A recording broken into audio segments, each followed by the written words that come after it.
വികസനം എന്ന പദത്തെ കേവലം മൊത്ത ആഭ്യന്തര ഉൽപ്പാദനത്തിൻ്റെയോ കോർപ്പറേറ്റ് ലാഭത്തിൻ്റെയോ കണക്കുകളിൽ ഒതുക്കാതെ മനുഷ്യൻ്റെ ജീവിത നിലവാരത്തിലുള്ള ഗുണപരമായ മാറ്റമായും സാമൂഹ്യനീതിയിലൂന്നിയ സമ്പദ് വ്യവസ്ഥയായും നിർവഹിക്കുകയാണ് സർക്കാർ ചെയ്യുന്നത്.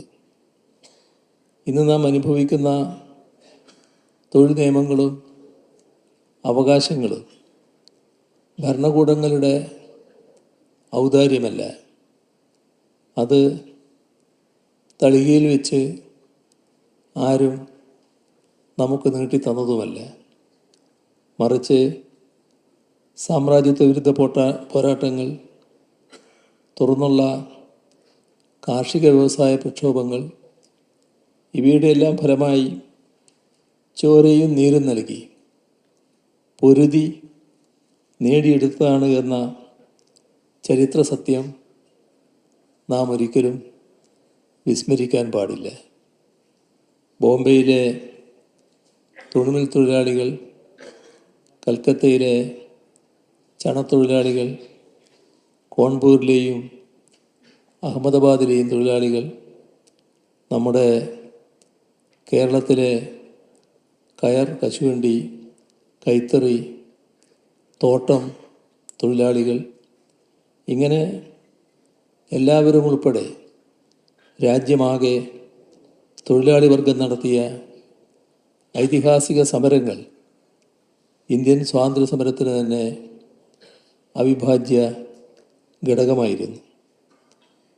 പുന്നപ്രയും വയലാറും കയ്യൂരും കരിവള്ളൂരും പോലുള്ള പോരാട്ടങ്ങൾ തൊഴിലവകാശങ്ങൾ നേടിയെടുക്കുന്നതിനും ജന്മിത്വത്തെ ഉന്മൂലനം ചെയ്യുന്നതിനും വേണ്ടിയുള്ളതായിരുന്നു.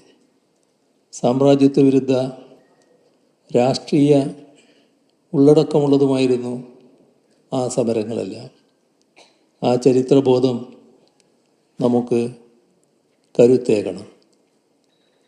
ഇന്ത്യൻ ഭരണഘടനയുടെ ആമുഖത്തിൽ വിഭാവനം ചെയ്തിട്ടുള്ള സോഷ്യലിസ്റ്റ് എന്ന ആശയത്തോടും നിർദ്ദേശക തത്വങ്ങളിൽ പ്രതിപാദിച്ചിട്ടുള്ള ക്ഷേമരാഷ്ട്ര സങ്കല്പത്തോടും നീതി പുലർത്തുന്നവയായിരുന്നു സ്വാതന്ത്ര്യാനന്തര ഇന്ത്യയിൽ രൂപപ്പെട്ടു വന്ന തൊഴിൽ നിയമങ്ങൾ. 8 മണിക്കൂർ ജോലി, മിനിമം വേതനം, ബോണസ്, ESI, PF തുടങ്ങിയ ആനുകൂല്യങ്ങൾ കൂട്ടായ വിലപേശലിലൂടെയും നിയമ പോരാട്ടങ്ങളിലൂടെയും നേടിയെടുത്തവയാണ്. 1940 industrial disputes act, 1948 factories act, minimum wages act തുടങ്ങിയവയെല്ലാം തൊഴിലാളിയെ വെറുമൊരു ഉൽപാദനോപാധിയായി കാണാതെ അവകാശങ്ങളുള്ള പൗരനായി അംഗീകരിക്കുന്ന നിയമനിർമ്മാണങ്ങളായിരുന്നു. മുതലാളിത്തത്തിൻ്റെ അതിരുകടന്ന ലാഭേച്ഛയുടെ മേൽ കടിഞ്ഞാനിടാനും സമ്പത്തിൻ്റെ നീതിയുക്തമായ വിതരണം ഉറപ്പാക്കാനും ഈ നിയമങ്ങൾ ഒരു പരിധിവരെ സഹായിച്ചിരുന്നു. പക്ഷേ 1990കളിൽ ആരംഭിച്ച നവ ഉദാരവൽക്കരണ നയങ്ങൾ തൊഴിൽ മേഖലയിൽ ഘടനാപരമായ മാറ്റങ്ങൾക്ക് വഴിയൊരുക്കി. ഈ നയങ്ങൾ പിന്നീട് വന്ന സർക്കാരുകൾ കൂടുതൽ തീവ്രമായി, ആക്രമണോത്സുകമായി നടപ്പിലാക്കി. പൗരൻ്റെ സംരക്ഷകൻ എന്ന നിലയിൽ നിന്ന് മാറി വിപണിയുടെ സൗകര്യപ്രദായകൻ എന്ന നിലയിലേക്ക് ചുരുങ്ങുന്ന കാഴ്ചയാണ് നാം കണ്ടത്.